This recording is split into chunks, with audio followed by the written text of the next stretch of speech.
lives at the Dream Center in our discipleship program.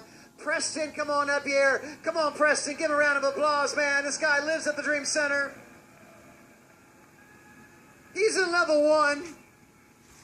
So he's in our 1-year men's recovery program, so I'm sure he's somewhere in the 60 to 90-day range, I'm guessing, but depending on the progress and a bunch of other factors. But go ahead, Preston, give your testimony.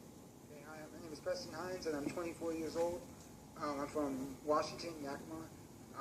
Didn't really have a father much growing up. He was always drinking and doing drugs.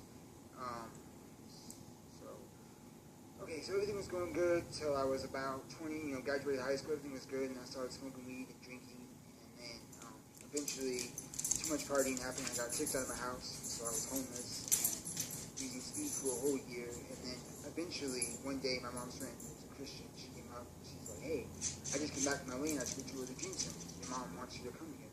So I was like, okay, so I filled out the application, didn't really know what to expect. 2 days later I came down to LA, then 2 days after that, I got a call from the Dream Center saying I've been accepted. 3 days after that, I ended up, they called me and said, hey, we got a bed, you be here on Monday. And I said, yeah. So I came, and since I've been here, God has done amazing things in my life.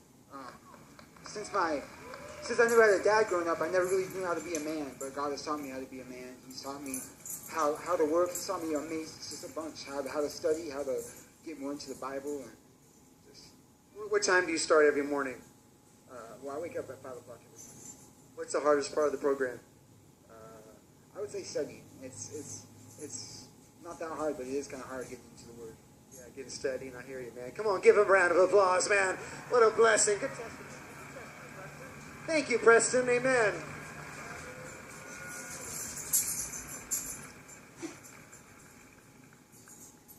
You know, God is so good the way He takes people in situations who are living off the streets. And then it's amazing how we can respond to things suddenly. You know, I really believe that great things happen in suddenly moments. Even the Bible talks a lot about suddenly. There was a great wind that was blowing. Suddenly something happened.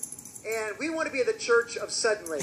That when somebody has a need, that suddenly we have an answer. That somebody has an addiction, that suddenly we're there for them. We can take people in, and the family that's homeless, suddenly we can open up our doors and take them in.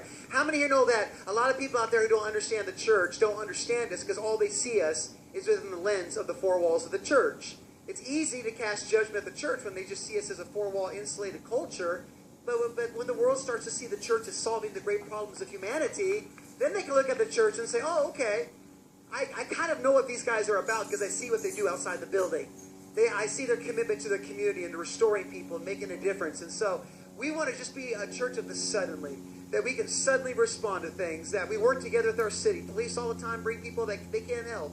And they'll say, I don't want to put this person in prison. Can I drop them off in your recovery program? And how many of you know that prison costs a lot of tax dollars, but restoration and bringing people back is a lot cheaper to do it this way than a prison system. Amen? And there's a lot of good things that we can do, and to be the church that's suddenly to be able to respond is a powerful thing. And so tonight, let's all receive a suddenly offering.